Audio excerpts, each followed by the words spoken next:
I watch and review one Detective Conan movie a week until the release of the brand new film in April 2024. I'll tell you what the movie is about, the good, the bad, and anything else interesting of note. And at the end of each video, I rank the movies watched in the tier list to see exactly which films are the best in the series. And today we cover the 18th film of the franchise, Detective Conan: Dimensional Sniper. Don't forget to subscribe if you haven't already.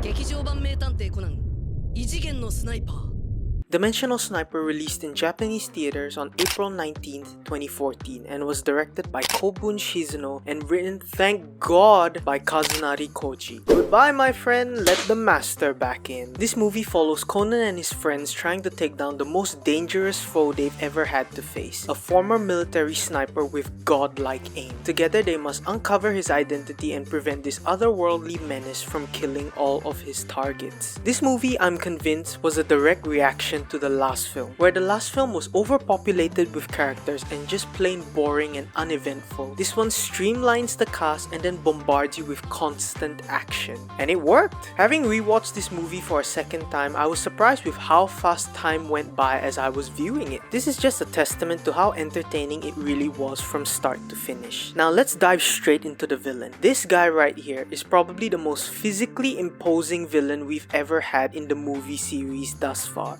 Discounting the black organization, of course. I was having this discussion with my brother as we were watching it. Do you guys realize most, if not all, the villains in the movie so far fall into the category of if you figure out my identity, I'm fucked? But this guy, the Dimensional Sniper himself, literally can go, okay, you figured out my identity? You still can't do shit, cause he was just that dangerous. Sniping from a different solar system, sniping a moving target at night, sniping an even faster target. This guy is literally unstoppable.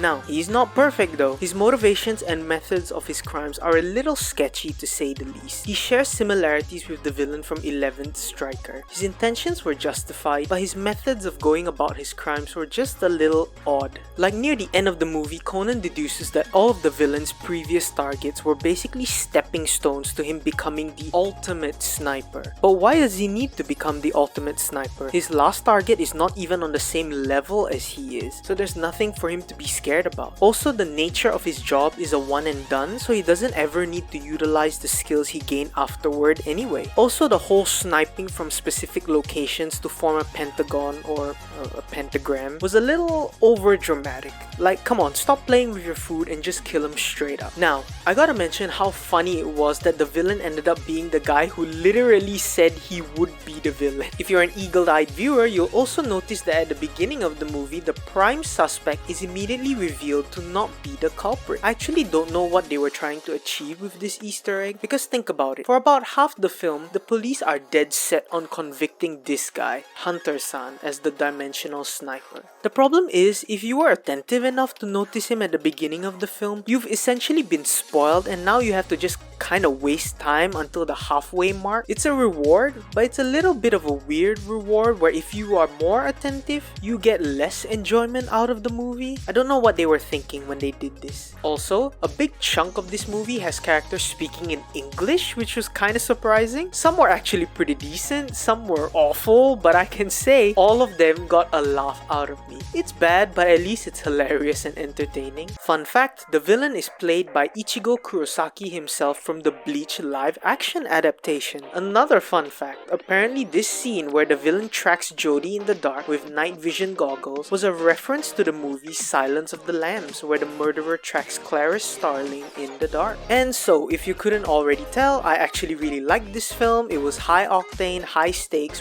wonderful villain. It had some weird cheesy stuff in there, especially the voice acting, but at least it made me laugh and wasn't too detrimental to the story. This one, I gotta say, was really enjoyable and a good time. This is going straight into the B tier.